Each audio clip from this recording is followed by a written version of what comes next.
90 minutes business, l'invité.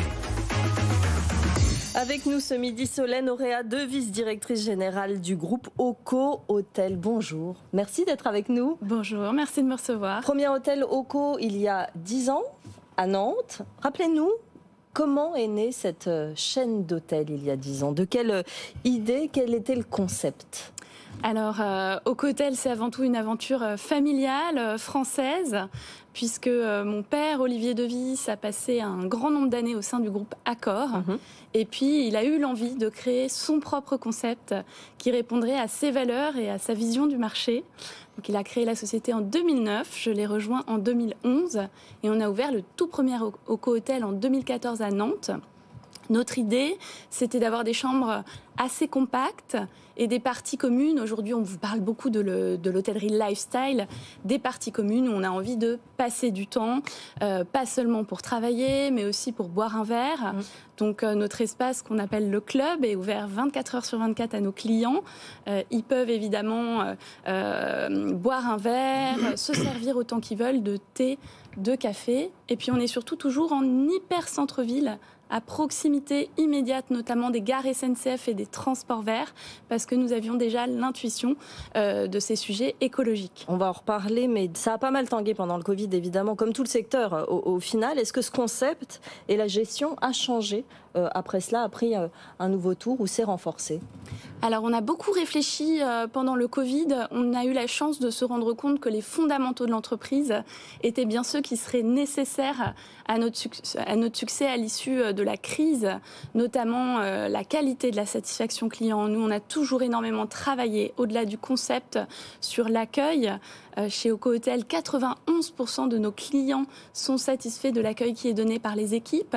Et en sortie de Covid, on avait tous ce besoin d'interaction humaine, de se sentir accueillis.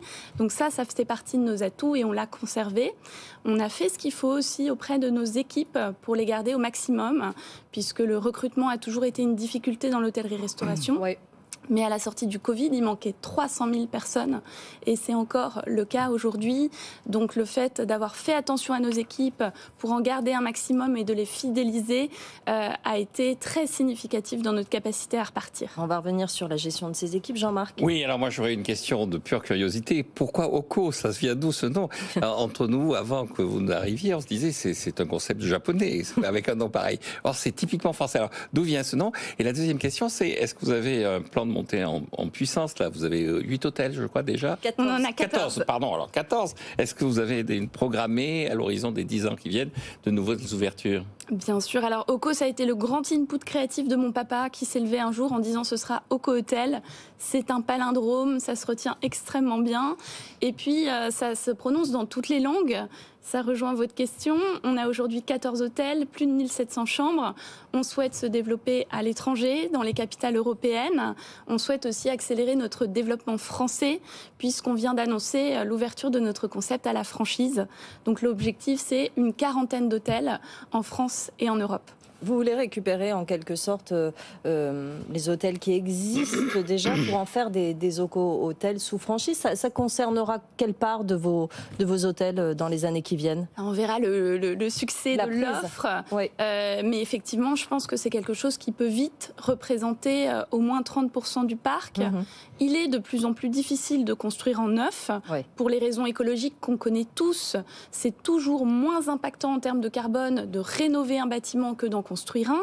Donc notre offre de franchise, elle s'adresse aujourd'hui aux hôteliers qui ont de toute façon des actifs à rénover et qui cherchent une marque actuelle, contemporaine, avec une autre vision de l'hôtellerie. Vous visez certaines villes en particulier, peut-être les villes très touristiques? On cherche les villes, alors touristiques bien sûr, mais c'est important qu'il y ait avant tout un dynamisme business, parce que c'est aussi ça qui fait vivre le tourisme en France.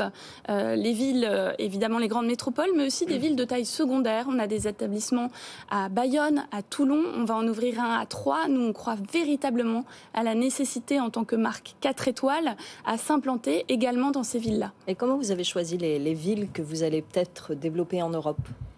Même idée, du potentiel business et loisirs, et surtout une véritable accessibilité pour les clients. Alors on parlait d'entreprise à mission. Est-ce que le groupe en lui-même est entreprise à mission? Vous disiez que les valeurs étaient en tout cas très, très développées, notamment les valeurs sociales. Comment vous appliquez ça à l'intérieur de votre groupe? Comment vous fidélisez vos équipes? Comment vous faites pour ne pas subir finalement les problèmes de recrutement que tout le secteur connaît? Alors effectivement, on est la première marque hôtelière entreprise à mission.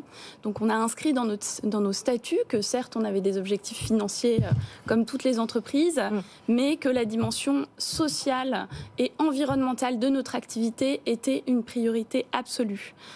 Concernant nos collaborateurs, on est très attaché à la symétrie des attentions. C'est très bien de s'intéresser à ses clients et d'essayer de les rendre heureux avec son produit ou son service. On se doit d'avoir la même préoccupation vis-à-vis de ses équipes. Alors ça prend quelle forme? Alors ça prend quelle forme? C'est un recrutement déjà particulier.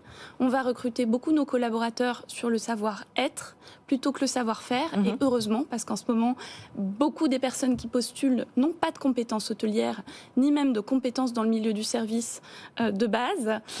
Donc nous, on est prêts à les accompagner. C'est un management plus participatif que ce qui se fait dans l'industrie. On parle souvent de brigade dans une cuisine. C'est vrai. C'est parfois un petit peu militaire et un petit peu traditionnaliste. On a fait le pari d'un management de proximité, plus à l'écoute de ses collaborateurs, un peu plus dans l'humain, dans le concret.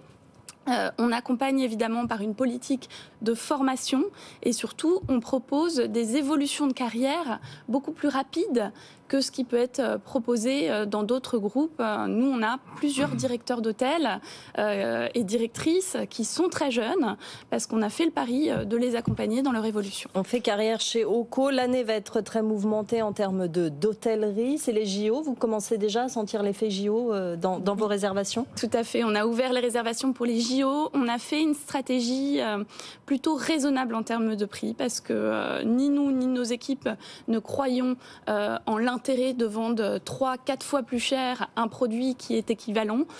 Donc on a été raisonnable et ça a pris tout de suite. C'est quoi raisonnable? Raisonnable, c'est plus 30, plus 40% des prix.